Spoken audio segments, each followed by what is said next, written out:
Regular everyday folks are blocking celebrities that they either followed for years or have never followed. Big deal about our commencement speaker?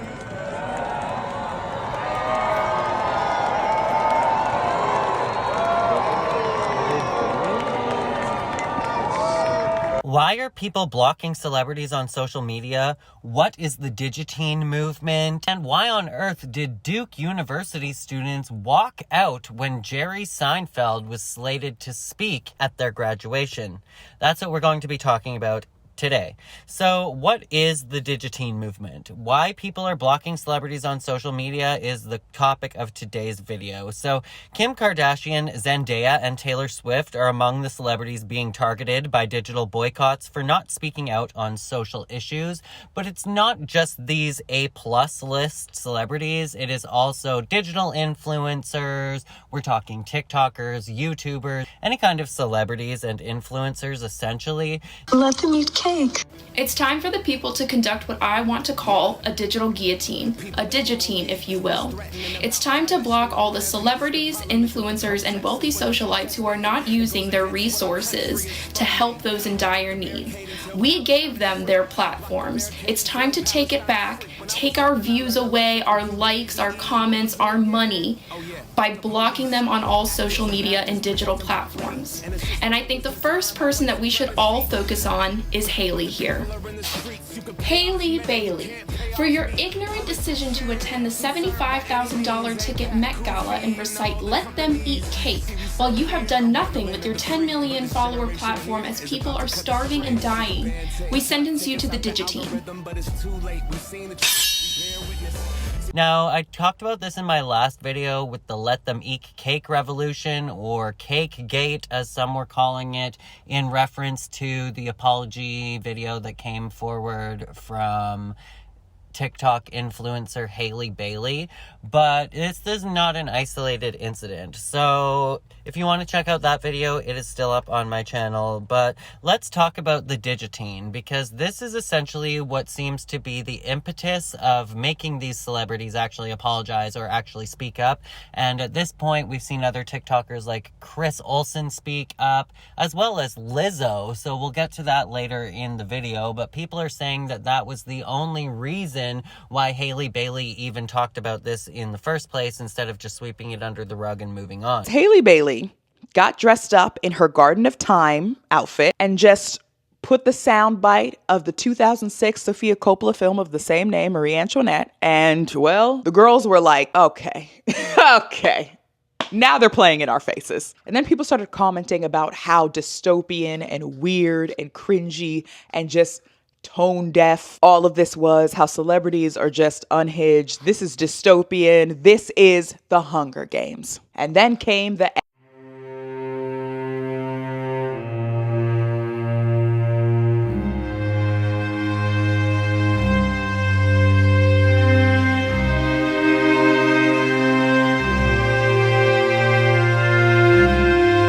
that song. Anyway, people started making videos stitching together footage from Gaza, from the military bombardment by Israel, with celebs in what they were now calling the capital. And enough people started noticing this and commenting this that others started to be like, you know what I'm tired of? Celebrities. You know what I'm sick of? Their nonsense. You know what I'm gonna do? Block them. And thus the DigiTee was born. So, according to N Culture, social media users across platforms have created a digital movement to block celebrities who have been silent on social issues, including the Israel-Gaza war. Operation Blockout, also known as the digital guillotine, has gained momentum in the past week after the Met Gala took place in New York City with a host of A-list names in attendance. The abundance seen on the red carpet has been highlighted by many social media users, comparing it to the devastation in Gaza, particularly in light of the military offensive on Rafah, which began on Monday. There's a massive hashtag Blockout 2024 taking place, where we block every celebrity that hasn't spoken up about Palestine or called for a ceasefire. It's a global movement, Bahraini poet Karim Wafa al-Husseini wrote on X. They live off of our attention.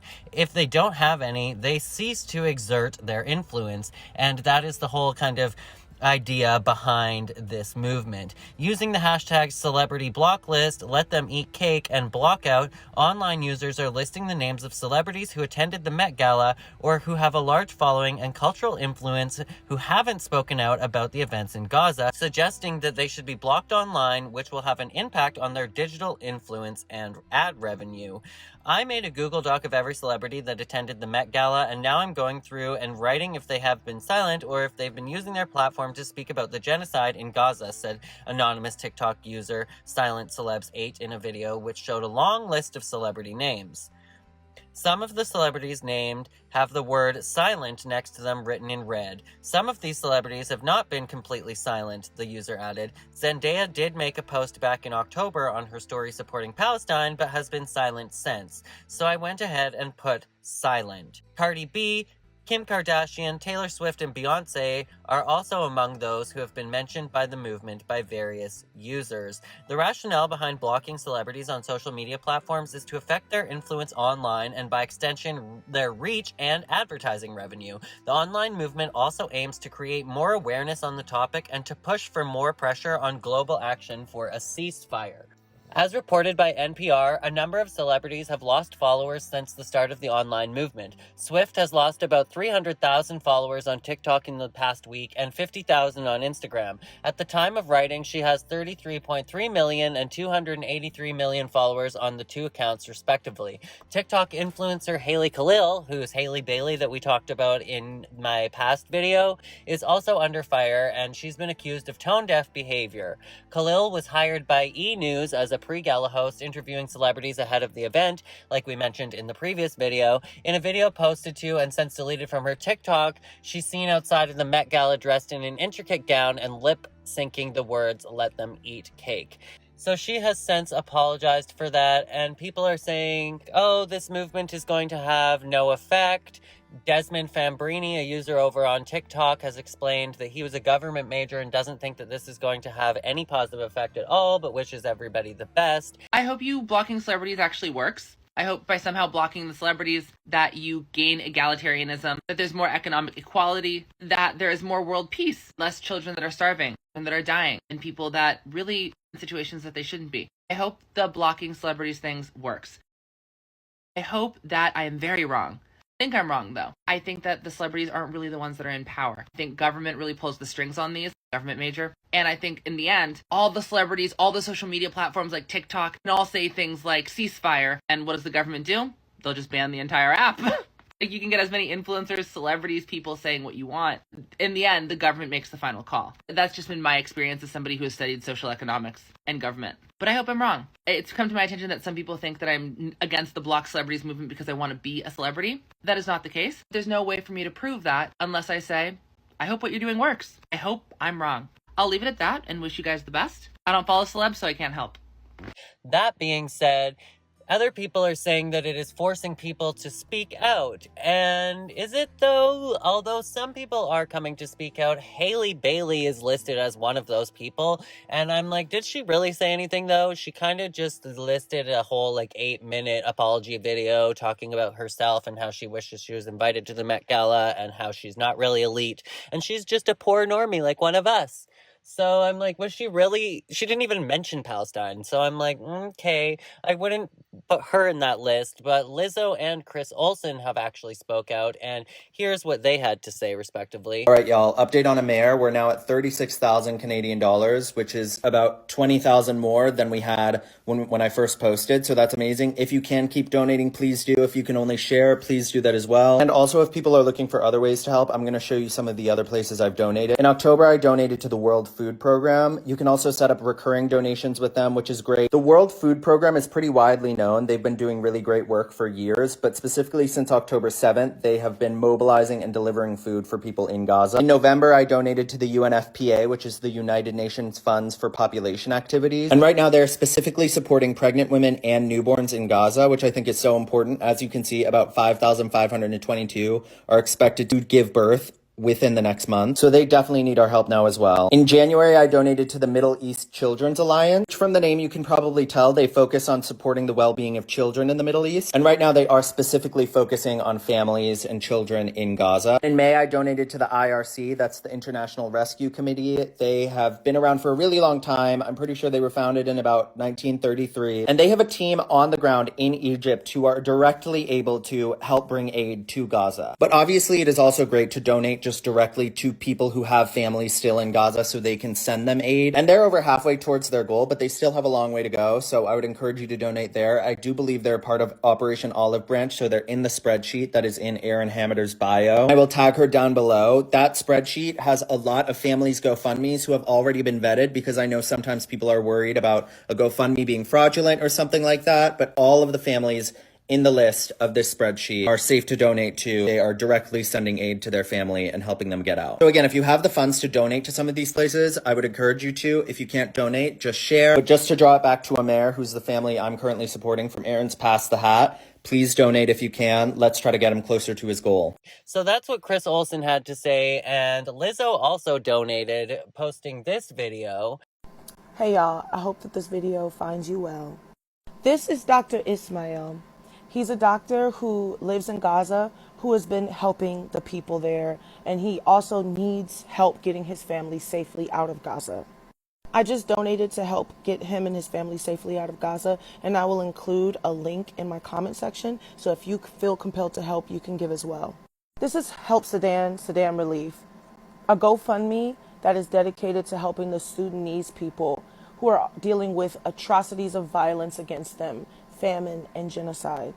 I donated to them as well, and I will also include a link in my comment section. If you feel compelled to help or give to the Sudanese people, you can. This is Pappy Orion, the founder of Focus Congo. Focus Congo is an organization that is dedicated to helping the people in the Congo, in the Republic of Congo, who are dealing with violence, famine, and genocide. I have also donated to them, and if you feel compelled to help in any way, I will include a link in my comment section for you to give. Dr. Ismail is not the only family in Gaza with a GoFundMe page. If you go to Operation Olive Branch, you can find hundreds of families who need your help. I'm also talking to my fellow rich people with money. If you don't know how to help, you can help families directly get to safety and possibly save a life. I hope you all have a blessed day, and remember, we ain't free till we all free. Lizzo spoke out, so blocking celebrities has an effect. Well, I think in the end, you're going to convince yourself that you matter. And I mean that in the most respectful way. People tend to convince themselves that what they're doing is helping and matters. Lizzo probably spoke out because she wanted to speak out, not because of you. The trend will fade and people will convince themselves it made a difference. Now let's talk about Jerry Seinfeld and the walkout over at Duke University. I'm actually parked at my old university right now as I'm making this video, and I think that why not talk about the Duke University walkout? And there is some contrasting information going out here, and this story, I believe, was broken by Carrie Cheshire over on Twitter, but it was picked up by the BBC, it was picked up by CTV, it was picked up by the National Post. So those are really, really big outlets that chose to talk about this.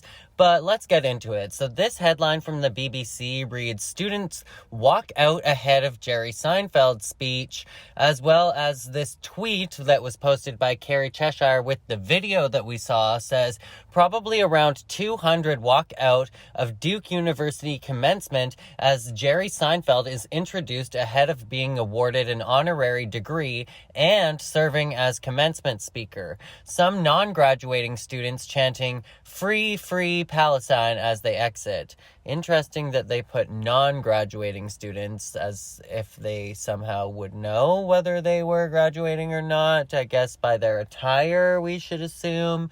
Big deal about our commencement speaker?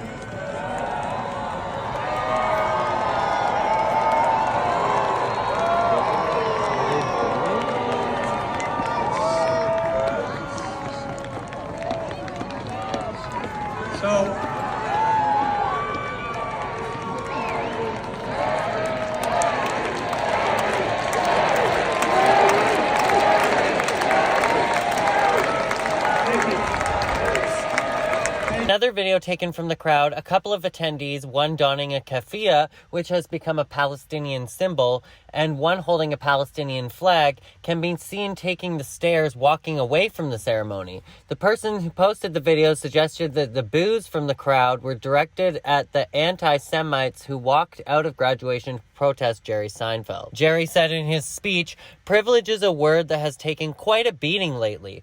Privilege today seems to be the worst thing you can have. I would like to take a moment to defend it," he said. "Again, a lot of you are thinking, I can't believe they invited this guy. Too late. I say, use your privilege. I grew up a Jewish boy from New York. That is a privilege if you want to become a comedian." Pro-Palestinian protests have been a growing trend on American university campuses after the events of October 7th, when terrorist organization Hamas led a surprise attack on Israel. Such protests led to the cancellation of Columbia University's main graduation ceremony this year. Canadian students have also set up encampments demanding that their schools cut ties with Israel. There are protests ongoing on campuses in Toronto, Montreal, and Calgary. And like I said, I am currently on my post-secondary campus from when I was in university, smack dab in between Toronto and Montreal. Seinfeld traveled to Israel in December 2023, the Times of Israel reported, and visited freed hostages. He also wore a necklace that said, "Bring them home," in reference to hostages still being held by Hamas. But where this takes a twist and turn is that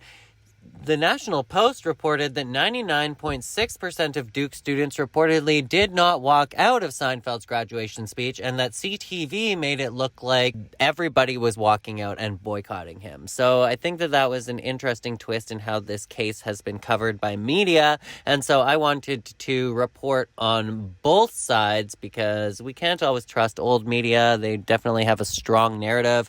Whereas here on YouTube, it's like I am not trying to be biased either way. I am just trying to deliver you guys the actual story. So over in the comments section on the National Post, someone says it's shameful the way CTV portrayed it as Seinfeld being booed and everyone walking out. Somebody else says it's always the squeaky wheel that gets the grease.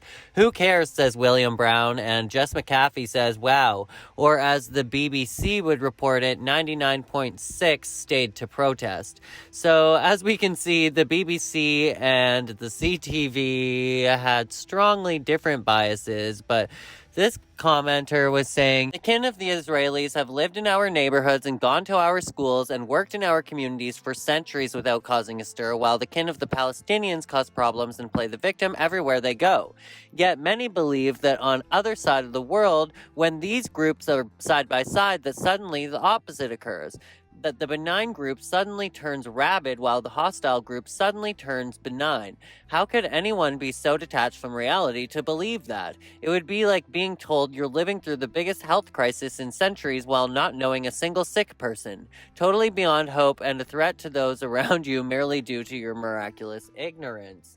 Let me know what you guys think of that comment down below, especially the subtext about the health crisis and not knowing a single person sick, because that is what so many people believed during COVID, especially in the early days. I myself had COVID, so I know I got sick, but even during the early days myself, I was looking around being like, we're in lockdown. I don't know a single person anywhere across the country that's been sick, like on a personal level. I'd only heard them from the media coverage. But yeah, let me know what you guys think about that. And that is about it for the Seinfeld story.